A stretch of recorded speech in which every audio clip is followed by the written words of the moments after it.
They taught you logic, they taught you theory, they taught you how to write code, analyze markets, quote Plato, and debate policy, but no one taught you the most important subject on earth: manipulation. Not how it works, not how to detect it, and definitely not how to use it. You walk the halls of Harvard or Stanford believing intelligence is your shield. But let me tell you something cold. Smart people are the easiest to manipulate because they think too much and feel too late. They trust reason while others control the room with silence. They argue facts while someone else bends the energy with just a look. They speak with logic but get destroyed by suggestion. You're not losing because you're weak. You're losing because someone is using your strengths against you. They mirror your values, they praise your ambition, they make you feel seen, so you never see the leash. This video is not about kindness, it's about control. The power to bend perception, alter emotion, and steer outcomes without raising your voice. And if you don't understand how this game works, you are not just being manipulated, you are being trained. Watch carefully, because after this video, you'll never see people the same again.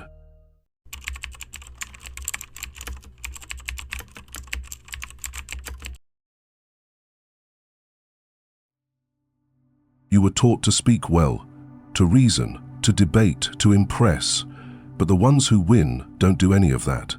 They observe, they remain silent, they control.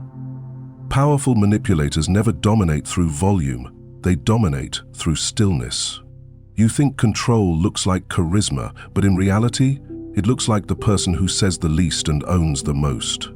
They don't persuade, they don't argue, they simply place an idea in your mind and let you build your own prison with it.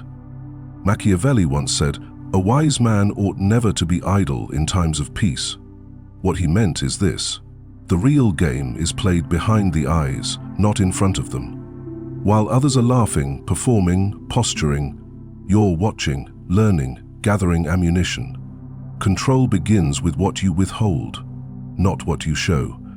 Say less, let them project, let them guess what you're thinking. Because the moment they can't read you, you've already taken the lead. Manipulators don't interrupt chaos. They feed it quietly. They don't overpower emotion. They redirect it, like water shaping rock. They don't confront weakness. They spot it and file it away. Nietzsche called this the will to power, the silent force that doesn't scream to be heard, it simply exists, and everything else bends around it. Manipulators speak with restraint, not because they lack confidence, but because they know the moment you explain yourself, you've already submitted to someone else's frame. Control is not about having the final word, it's about never needing one. It's about walking into a room and making people shrink without knowing why. It's about silence that feels louder than dominance. It's about eye contact that makes people question themselves. You don't manipulate by attacking, you manipulate by positioning. You don't chase, you attract and trap. Let your absence speak. Let your unread message cause panic. Let your calm make others feel exposed, because the most powerful move in manipulation is to make them wonder if you're even playing the game, while you're the one designing the rules. This isn't a trick. It's psychological warfare, and the battlefield is invisible. As Machiavelli warned, men are so simple and so much inclined to obey immediate needs that a deceiver will never lack victims. So if you're not mastering this art, you're already someone's victim. Let them speak, let them perform, let them explain, while you sit back and own the narrative. Because the highest form of control isn't visible, it breathes.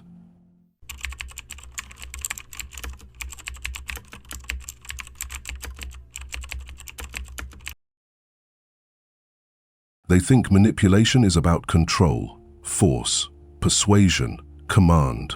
But the real manipulators don't impose themselves. They reflect you, they study you, mirror your words, match your energy, echo your values, and slowly they become what you trust. It's not magic, it's not kindness, it's strategy. Because people don't follow logic, they follow familiarity. They trust what looks like them, sounds like them, agrees with them. Machiavelli once wrote, "Men are driven by two principal impulses, either by love or by fear." But what he left between the lines is this: if you make someone believe you are like them, you can bypass both. They won't love you or fear you. They'll follow you because they see themselves in you. Mirror manipulation is not imitation, it's precision mimicry. It's emotional camouflage. You watch how they speak, you match the rhythm, you reflect their worldview, their opinions, even their insecurities, just enough to lower their guard. Not because you agree, but because you're hunting alignment.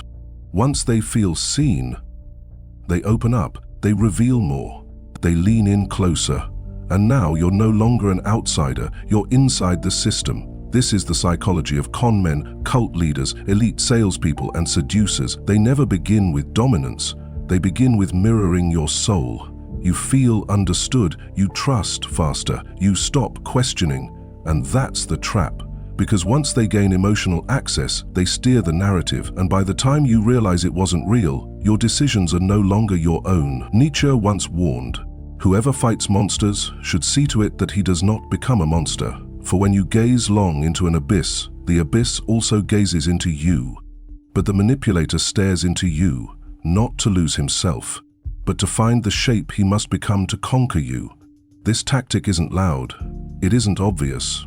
That's what makes it deadly. In elite rooms, Ivy League halls, and high-powered boardrooms, this is the game behind the game. While others speak to express, you speak to reflect.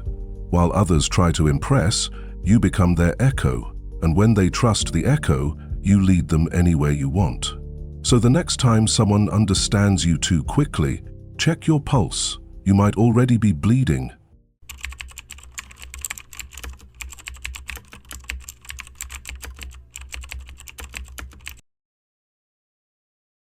The highest form of manipulation is not in what you say, it's in what you allow others to believe they've chosen. That's the game.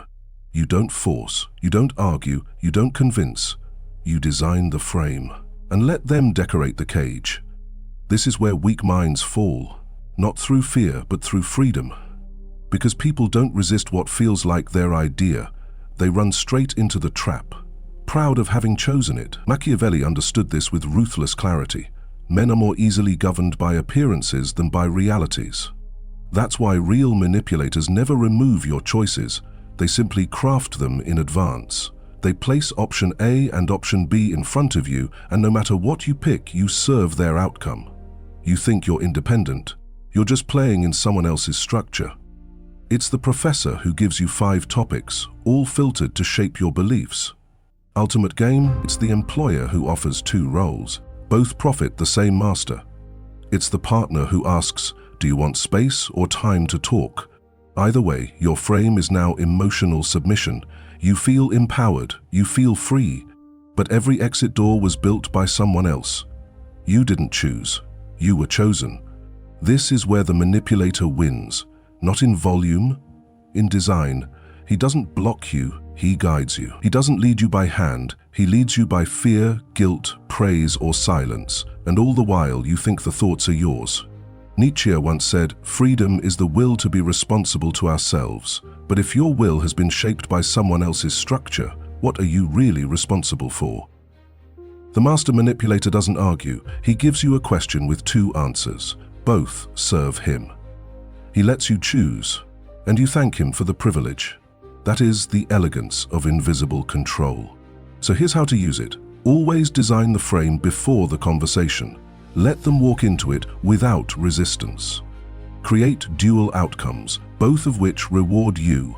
Never give a yes or no unless you control both consequences. Speak as if their decision is self-created. Use language that sounds like reflection, not instruction. Because when they think they've chosen, they never question who built the path. That's real power. Not force, not fear, it's architecture.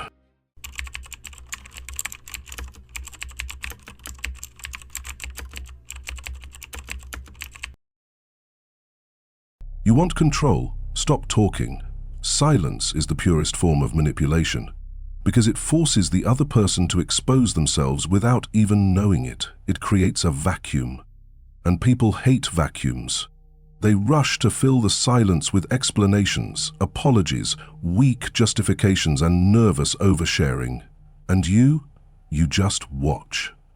That's your leverage. So now let's discuss 4 ways to use silence as a manipulation tool. Number 1, use silence to trigger guilt. When someone expects a reaction and you give them none, their mind starts to spin.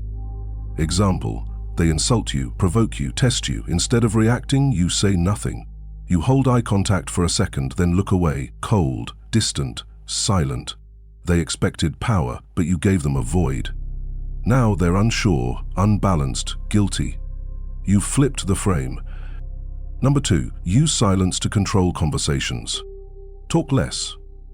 Especially in groups, let others fill the air. Let them expose their insecurities, their opinions, their weaknesses.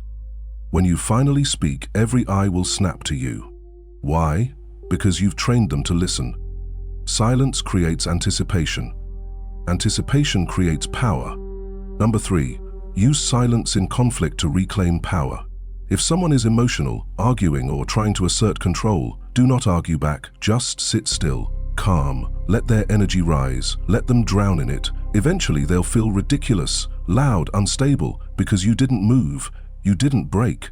That stillness becomes intimidation, and now you've won, without lifting a finger.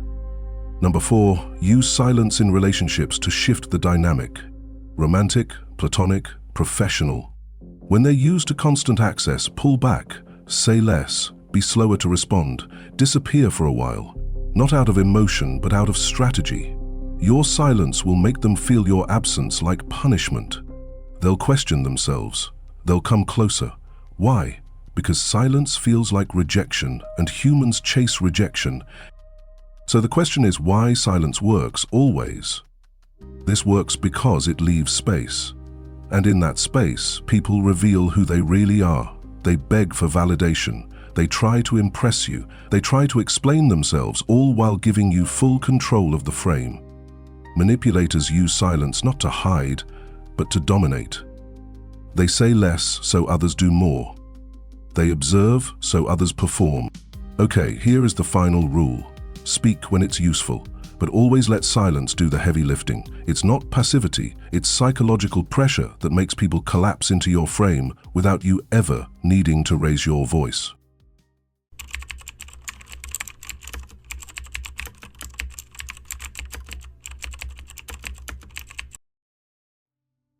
If you want to control someone, don't attack them. Don't threaten.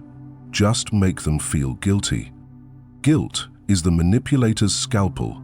It cuts deep without bleeding. And best of all, they do the damage to themselves.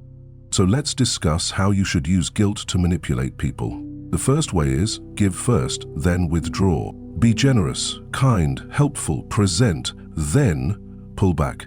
No warning, no explanation. They'll start asking themselves, did I do something wrong? Why did they go cold? Was I not good enough? And right there, you've created emotional indebtedness. You don't need to ask for anything. They'll give it voluntarily to earn your warmth again. Okay, now let's dig into second way. Use the unspoken debt technique. Do a favor, a big one, then act like it was nothing. Say things like, no worries, I just wanted to help. It's nothing really, and then wait. People hate feeling like they owe you. They'll overcompensate to repay the debt. Even if you never mention it again, the guilt drives them. The third way is most common and most people already uses on you. The third way is frame yourself as the silent victim. Not whining, not complaining, just disappointed. When someone hurts you or fails you, don't get mad, get quiet, withdraw. Let your silence say, I expected better from you. That single emotional hook will make them apologize, chase, and offer submission, all without you asking. Okay, now let's explore the fourth way, and this is the women favorite, which is ask questions that trigger conscience. Instead of accusing, Plant emotional guilt with calm, reflective questions. Do you think that was fair? Would you feel okay if roles were reversed? Did I deserve that? Each question turns their own values against them. They'll feel bad and start shifting behavior to avoid that feeling. And you never had to raise your voice. You stayed in control the whole time. So, why does guilt works? Because people want to feel like they're good. When you make them feel like they're not, they bend over backward to fix it. Guilt is not confrontation, it's emotional blackmail disguised as morality. The master manipulator doesn't force you to do anything, he just makes you feel like you've disappointed him, and suddenly you're the one begging to make it right. So take this final rule. Never say, "You made me feel guilty." That ruins the illusion. Let them believe the guilt came from within. Let them chase redemption on their own, because when guilt is self-inflicted, they never see you as the manipulator. They see you as the one they hurt, and the one they want to keep.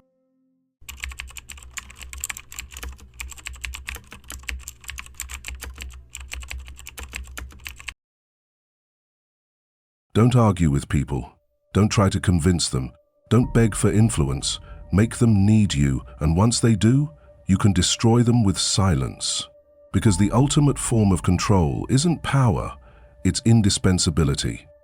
When someone needs you to function, you don't need to dominate. They'll obey out of survival. Let's dig into the manual of how you can build that psychological cage.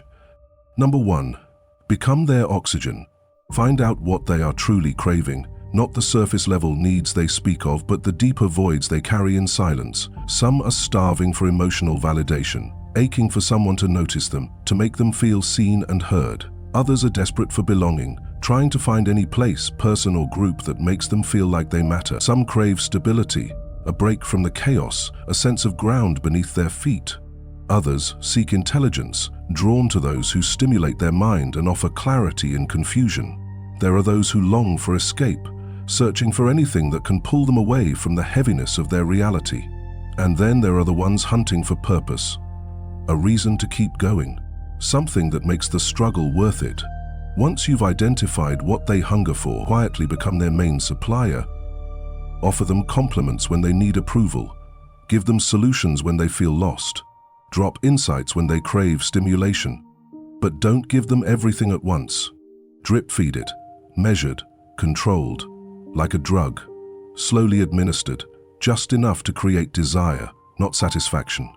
You don't flood them with attention, you dose them. And when they're hooked, when they lean on you like oxygen, vanish for just one day. Watch them unravel. That isn't love.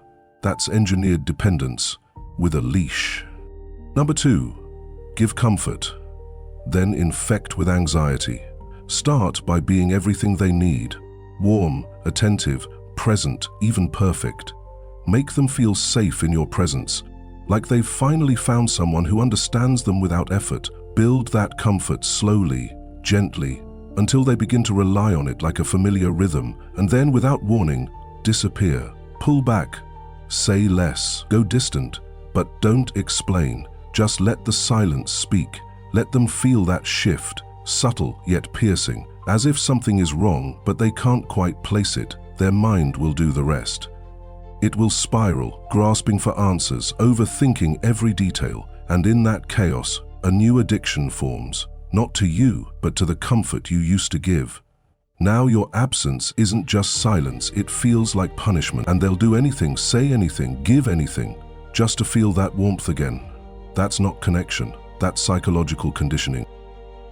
Number 3, isolate them emotionally, softly. You don't cut their support, you make their support feel weak. Say things like, "I don't think they get you the way I do. You always seem off after talking to them." Now, you're not just their connection, you're their sanctuary. And when they feel alone, confused, or tired, they run to you, just like you planned. Number 4 is very important, and this is why most of us lose respect and value too quickly, and you must have to follow this. So number 4 is, never be fully available. They should never feel like they have you. Be hard to read. Give just enough attention to keep them addicted. then pull back, repeat. The unpredictability drives anxiety, and anxiety leads to obsession. That's the formula. They don't chase because they love you, they chase because they can't breathe without you. So why this strategy works? Because dependency destroys free will. Once they tie their emotional balance to your presence, you own the switch. You can reward them or withdraw, and watch their entire identity collapse in silence. You're no longer a person, you're their stability, and people don't walk away from stability, they kneel to it. So here is the final rule to build psychological cage. Always keep the leash invisible. If they see it, they fight. If they feel it, they obey. Control them by becoming essential. Then, threaten their emotional survival through subtle distance. You are the addiction, and they're just trying to breathe.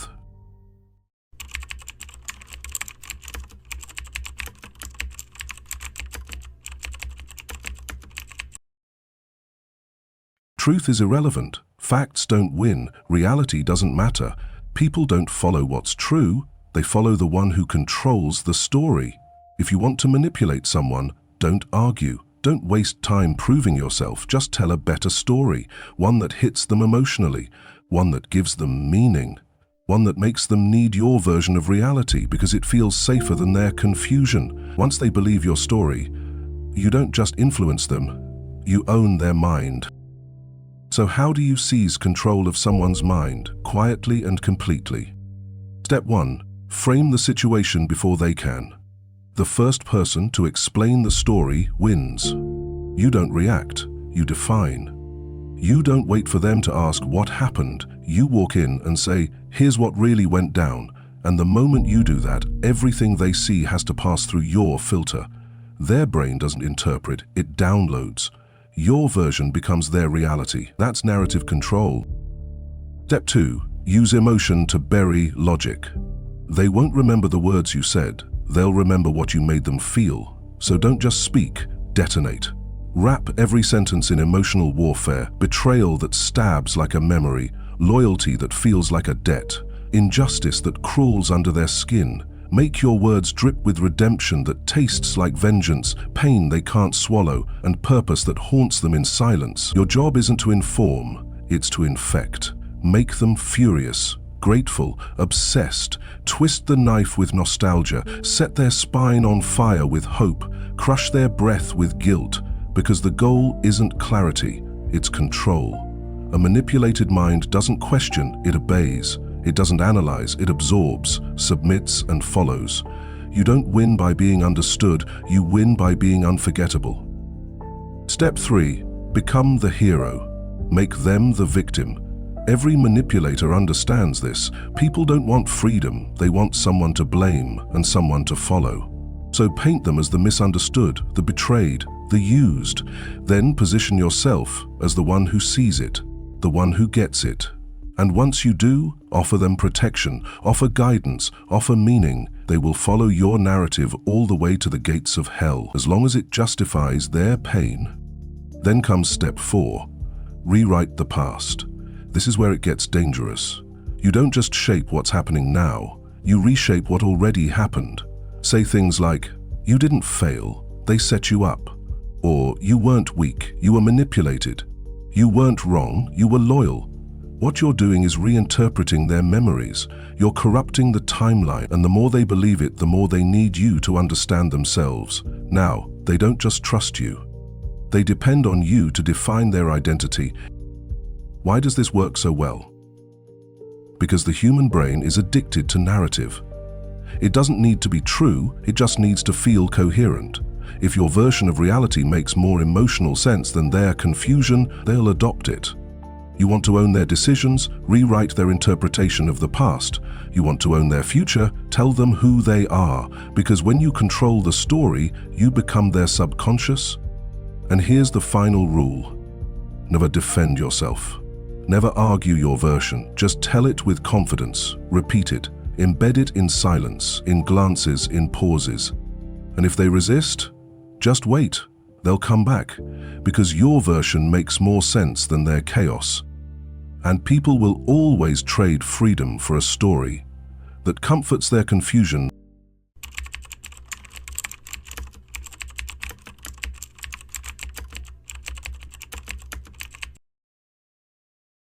If you want long-term control over someone, you don't need chains. You don't need threats. All you need is feedback. Not honest feedback, strategic feedback. Because people, even the most intelligent ones, are still wired like animals. You reward them, they chase more. You punish them, they pull back. So if you want to manipulate someone deeply and quietly, you use that primal wiring against them. You train them, repetitively, subtly, without ever letting them know it's happening. Here's how you do it. First, you weaponize praise, but you keep it scarce. When they do something that benefits you, reward it. Offer a compliment, a subtle nod, a soft touch, a glance of approval. But here's the key. Only give it when their actions align with your design. Don't praise effort, don't praise randomness, praise obedience. Outcome. Results that serve your strategy. Over time, they'll begin to tie your approval to their sense of identity, and they'll keep performing just to feel seen by you. That's not kindness, that's psychological anchoring. Second, use withheld praise as punishment. You don't need to criticize, just stop approving. No smiles, no warmth, no energy. Your silence becomes their anxiety. Their brain registers emotional loss. And they'll start adjusting, modifying, chasing, just to feel your validation again. That's how you punish without confrontation. They feel neglected, like a child who thinks they've disappointed a god, and they'll do anything to get that god to smile again. Third, when you do criticize, make it quiet. Make it surgical, never explode. Loud anger can be rejected, but a calm, cold sentence, it stays. Say things like, "You used to be sharper than that," or "That's not like you," or the brutal, "You've changed." These aren't insults, they're triggers. They create internal dissonance, a quiet war inside their mind, and in trying to resolve it, they realign themselves to your standards. They'll think they're fixing themselves, but they're actually conforming to you. Fourth, rotate. Go back and forth between praise and disappointment. Keep their emotions unstable. One day you smile, the next you withdraw. This instability keeps them on edge, craving your approval like oxygen.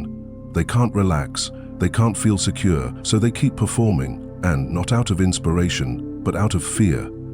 That's not feedback. That's conditioning. Why does this work so well? Because every human at some level is searching for approval from a parent, a mentor, a lover, or a peer. When you position yourself as the source of that emotional reward, you gain power. And when you control that reward, when you regulate their emotional weather, you're no longer just interacting with them, you're reprogramming them. And the final rule? Praise must be rare, criticism must be precise, and both must serve only one purpose: to make them more dependent on your approval. Because the moment their mood rises and falls with your reactions, you've already won.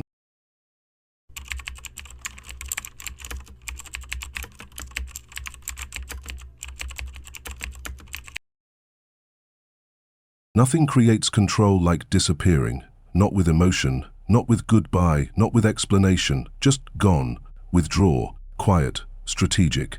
Because silence is not absence, it's pressure. And when your presence has been used to soothe, validate, and stabilize them, your sudden absence becomes a mental collapse. They don't just miss you, they spiral, they question themselves, they rewind every word, every glance, every moment. That's not longing, that's mental captivity. This is how you turn distance into domination. First, give them emotional highs first. Make them feel seen, understood, validated. Let them get used to your warmth. Let your presence become their reward system. Then, stop. No explanation, no drama, just quiet space where your voice used to be. That vacuum, it will eat them alive. Second, cut off mid-need. Find a moment when they need you most, emotionally, mentally, sexually, and vanish. Don't block, don't argue, just delay, distance, deny. Now their nervous system is wired around your return. You've implanted a craving that only you can resolve. They'll chase, beg, break, and you just stay silent. Third, return only when you choose, not when they break. Coming back too soon kills the power. Coming back when they've cracked ensures control. You don't return for closure, you return as the resolution to their madness. And now, they'll accept any terms, just to keep you near. You are no longer a person, you are a fix, a god, a storm they both fear and worship. Fourth, make absence the punishment. You don't need to argue. You don't need to explain what they did wrong. You just vanish. And let them sit in the silence of your absence. Let it feel like exile. Let it scream louder than confrontation ever could. Because when people start fearing your silence more than your words, they become controllable. Why this strategy works? Because it weaponizes what most people run from, being unavailable. Every manipulator knows it's not the presence that creates obsession, it's the withdrawal, the unpredictability, the sense that you were real and now you're gone. They will crawl through shame, through memory, through madness, just to feel your shadow again. You don't chase people, you create emotional starvation. Then you offer yourself like oxygen. And suddenly, they'll do anything to breathe.